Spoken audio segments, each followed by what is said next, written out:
Hello जय हिंद बच्चों, मैं हर्षवर्धन आप सभी लोगों का स्वागत करता हूं करंट अफेयर और स्टैटिक जीके की आज की क्लास में। चलिए अपने अपने कॉपी कलम निकाल लीजिए। बिना वक्त गवाए हम लोग अपनी क्लास को स्टार्ट करते हैं। आइए पहले प्रश्न पे चलते हैं। 22 फरवरी 2025 को पश्चिम बंगाल तट पर भारतीय तटरक्षक बल ने कौन सा अभ्यास किया है? पहला प्रश्न है 2025 को पश्चिम बंगाल तट पर भारतीय तटरक्षक बल ने कौन सा अभ्यास किया है? तटरक्षक बल का मतलब है इंडियन कोस्ट गार्ड, जो आपको राज्य तटों से लगते हैं, वहाँ पर समुद्री तटों से वहाँ पर इंडियन कोस्ट गार्ड की आपको वो की जाती है, मतलब उनको रखा जाता है सुरक्षा के पर्पज से। ठीक है, तो उन लोगों ने एक एक्सरसाइज किया है, उसका एक्सरसाइज का नाम पूछ रहा है। ठीक है, आइए देखते हैं उसका नाम क्या है। तो पहला चीज़ लिखिएगा, ये एक्सरसाइज आपको कहाँ हुआ है? तो वेस्ट बंगाल में। पहला चीज़ लिखिएगा, ये एक्सरसाइज कहाँ हुआ है? वेस्ट बंगाल में। दूसरी चीज़ लिखिएगा, इंडियन कोस्ट गार्ड के द्वारा आयोजन किया गया है, और इंडियन कोस्ट गार्ड के द्वारा आयोजन किया गया है। तीसरी चीज़ लिखिएगा, इस एक्सरसाइज का नाम क्या है? तो सागर कवच। एक्सरसाइज का नाम क्या है? सागर कवच। सागर कवच इस एक्सरसाइज का नाम है, पश्चिम बंगाल में आयोजित किया गया है इंडियन कोस्ट गार्ड के द्वारा यह एक्सरसाइज। ठीक है, चौथी चीज लिखिएगा, यहाँ की सीएम कौन है? तो यहाँ की सीएम आपको ममता बनर्जी है। कैपिटल कलकत्ता है, यहाँ की सीएम ममता बनर्जी है। ठीक है, तो ये 4 पॉइंट्स आपको लिखने हैं। वेस्ट बंगाल में आपको आयोजन हुआ है, इंडियन कोस्ट गार्ड भारतीय तटरक्षक बल के द्वारा आयोजन हुआ है, सागर कवच इसका नाम है, और सीएम कौन है यहाँ के? तो सीएम है ममता बनर्जी। ठीक है, हमारा करेक्ट आंसर क्या हो जाएगा? Sagar Kavach, option number B. Come on the next question. RBI द्वारा वित्तीय साक्षरता सप्ताह थीम पूछ रहा है किसकी? वित्तीय साक्षरता सप्ताह 2025 की। ठीक है, वित्तीय साक्षरता सप्ताह 2025 हेडिंग डालिएगा, वित्तीय साक्षरता सप्ताह 2025। पहला पॉइंट लिखिएगा, किसके द्वारा मनाया गया? तो आरबीआई के द्वारा। ठीक है, आरबीआई के द्वारा, Reserve Bank of India, full form लिखिए, Reserve Bank of India Bharat का केंद्रीय बैंक है। ठीक है, भारत का सबसे बड़ा और केंद्रीय बैंक है। जितने भी आप छोटे छोटे बैंक देखते हो, स्टेट बैंक, पीएनबी, एचडीएफसी, सबको रेगुलेट कौन करता है? तो आरबीआई करता है। ठीक है, तो वित्तीय साक्षरता सप्ताह किसके द्वारा मनाया गया है? आरबीआई के द्वारा मनाया गया है। दूसरी चीज लिखनी है, इसकी थीम क्या है? थीम लिखेंगे, थीम लिखेंगे वित्तीय साक्षरता महिला समृद्धि।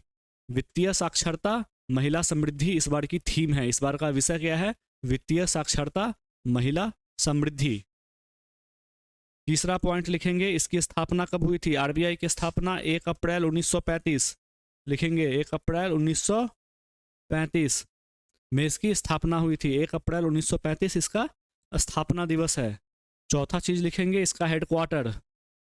ठीक है, इसका हेडक्वार्टर कहाँ है? तो मुंबई में है। कहाँ है? मुंबई में है। और पांचवा चीज लिखेंगे, इसका चेयरमैन। ठीक है, वर्तमान चेयरमैन कौन है? तो वर्तमान चेयरमैन आपको संजय मल्होत्रा जी है। ये आपके 5 पॉइंट हो गए। वित्तीय साक्षरता सप्ताह का आयोजन आरबीआई के द्वारा किया गया है। थीम क्या थी? तो थीम थी वित्तीय साक्षरता महिला समृद्धि। तीसरी चीज, 1 अप्रैल 1935 को इसकी स्थापना होती है, हेडक्वार्टर मुंबई में है, और वर्तमान चेयरमैन कौन है? तो संजय मल्होत्रा जी है। ठीक है, संजय मल्होत्रा जी है। तो हमारा करेक्ट आंसर क्या हो जाएगा? वित्तीय साक्षरता महिलाओं की समृद्धि, option number C is the correct answer. Clear? Come on the next question. गवाह संरक्षण योजना किस राज्य द्वारा लागू किया गया है? क्वेश्चन क्या है? गवाह संरक्षण योजना। प्रश्न क्या पूछा गया है? गवाह संरक्षण योजना। आइए इसके बारे में देखते हैं, गवाह संरक्षण योजना के बारे में। तो लागू किसने किया है? तो हरियाणा सरकार द्वारा लागू किया गया है। ठीक है, हरियाणा सरकार द्वारा लागू किया गया है। इस क्वेश्चन में आपको सिर्फ इतना ही जानना है कि गवाह संरक्षण योजना जो होता है, वो जो भी क्राइम करते हैं लोग, ठीक है, जो बड़े क्राइम करते हैं, जैसे मर्डर कर दिया, ठीक है, कुछ ऐसा क्राइम कर दिया जिसमें उनको मृत्युदंड, आजीवन कारावास, ठीक है, या लंबे समय का कारावास मिलता है, वैसे लोग, ठीक है, वैसे अपराधी के गवाहों को संरक्षण देना। आजकल होता क्या है कि गवाहों को गायब कर दिया जाता है, ठीक है, किडनैप कर लिया जाता है, मर्डर कर दिया जाता है। इसलिए आपको दोषी की पहचान और दोषी को आपको जो सज़ा मिलनी चाहिए वो मिल नहीं पाती है। इन चीज़ों के मद्देनज़र हरियाणा गवर्नमेंट के द्वारा आपको क्या किया गया है, गवाह को संरक्षण देने के लिए ये योजना लाई गई है। ठीक है, तो याद रखेंगे यहाँ के सीएम कौन है, तो नायब सिंह सैनी। ठीक है, सीएम लिख लीजिए नायब सिंह सैनी। कैपिटल क्या है हरियाणा का, तो कैपिटल है चंडीगढ़। कैपिटल क्या है, चंडीगढ़ है। पंजाब और हरियाणा दोनों का कैपिटल चंडीगढ़ है, याद रखिएगा। ठीक है, पंजाब और हरियाणा दोनों का कैपिटल क्या है, चंडीगढ़ है। Next question, global investor summit का आयोजन कहाँ किया गया। ग्लोबल इन्वेस्टर्स, इन्वेस्टर किसको कहते हैं, मान लीजिए आप कोई बिजनेस करना चाहते हो और आप कोई कंपनी खड़ी करते हो और आपको उस कंपनी को आगे बढ़ाने के लिए पैसों की ज़रूरत है, तो यदि आप इस समिट में जाते हो और अपनी चीज़ों को वहाँ रखते हो कि हम ये बना रहे हैं, हमारा इतना बड़ा प्रोजेक्ट है, इसकी ये प्रॉफिट है, तो आपको लोग आएंगे, देखेंगे, सुनेंगे और आपकी कंपनी में, आपके प्रोडक्ट में इन्वेस्ट करेंगे। इन्हीं चीज़ों के मद्देनज़र इस समिट का आयोजन किया गया है। आइए इसके बारे में देखते हैं कि इसका आयोजन किया कहाँ गया। तो इसका आयोजन किया गया है एमपी के भोपाल में। ठीक है, मध्य प्रदेश के भोपाल में इसका आयोजन किया गया है। क्लियर। और मध्य प्रदेश के सीएम कौन है, तो सीएम है आपको मोहन यादव, लिख लीजिएगा मध्य प्रदेश के सीएम मोहन यादव है।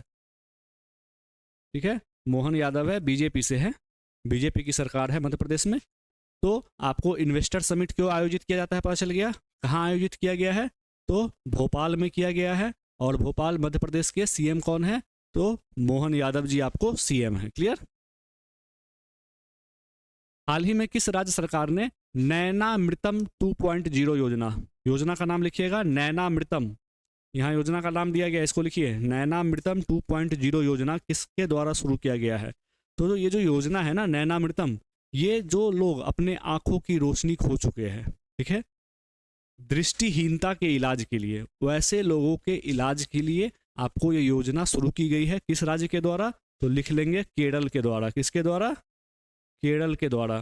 केरल के द्वारा आपको नैनामृतम 2.0 योजना शुरू की गई है। किस पर्पस से, तो दृष्टिहीनता के इलाज के लिए। क्लियर।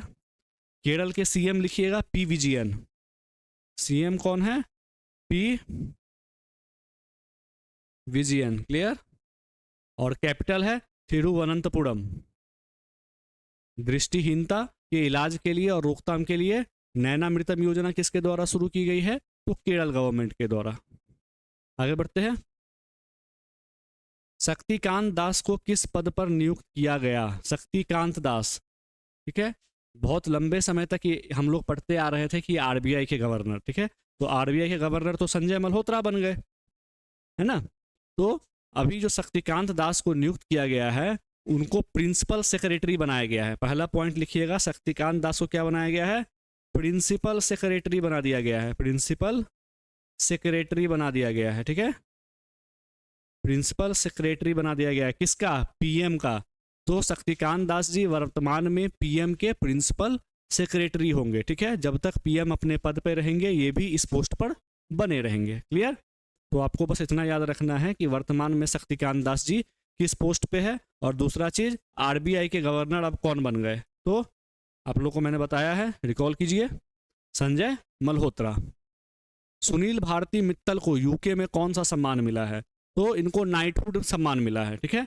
सुनील भारती मित्तल कौन है भाई, सुनील भारती मित्तल को पहली चीज लिखिएगा, नाइटहुड का सम्मान मिला है, नाइटहुड, ठीक है। किस देश के द्वारा मिला है, तो यूके के द्वारा। दूसरा चीज लिखिएगा, इनको नाइटहुड की उपाधि मिली है सुनील भारती मित्तल को, और यूके कंट्री ने ये उपाधि इनको दिया है। सुनील भारती मित्तल के बारे में लिखिएगा, भारतीय इंटरप्राइजेस के संस्थापक है ये। तीसरी चीज लिखिएगा, इसके भारतीय इंटरप्राइजेस के संस्थापक। तीसरा पॉइंट लिखिएगा, भारतीय इंटरप्राइजेस के संस्थापक आपको कौन है, तो सुनील भारती मित्तल है। यूनाइटेड किंगडम के राजा कौन है वर्तमान में, तो राजा है अभी यहाँ के चार्ल्स तृतीय, ठीक है, चार्ल्स थर्ड। चार्ल्स थर्ड अभी यहाँ के वर्तमान में राजा है। सुनील भारती मित्तल को इन्होंने नाइटहुड की उपाधि दी है। क्लियर। नेक्स्ट क्वेश्चन पे आते हैं अपने। कौन सी दवाओं के उत्पादन और निर्यात पे प्रतिबंध लगा दिया गया। एक टाइम पर गवर्नमेंट के द्वारा एक कफ सिरप आता था, उस पर प्रतिबंध लगाया गया, क्योंकि लोग उसका यूज पता है किस तरह से कर रहे थे, आपको मादक पदार्थ के रूप में, ठीक है, कर रहे थे, क्योंकि उसमें अल्कोहल की मात्रा होती है कफ सिरप में, ठीक है। और जो लोग उसको आदत नहीं है ना, आप उनको पिलाकर देखो, उनको नींद बहुत आएगी। लेकिन लोग क्या कर रहे थे एक समय पे, ये कफ सिरप खरीदते थे मेडिकल स्टोर से और पूरी की पूरी बोतल एक बार में पी जाते थे और इससे उनको नशा होता था। तो उस समय क्या किया गया, उस कफ सिरप पे बैन लगा दिया गया। उसी प्रकार अभी 2 पेन किलर है, ठीक है, 2 पेन किलर है मार्केट में जिस पे सरकार ने प्रतिबंध लगा दिया है, ना आप उसको बना सकते हो और नहीं उसको बेच सकते हो। वो 2 पेन किलर कौन से हैं, तो नाम याद रखिएगा, टेम्पटाडोल और कैडिसोप्रोडोल। नाम याद रखिएगा, टेम्पटाडोल और कैडिसोप्रोडोल, दोनों का नाम लिख लीजिए।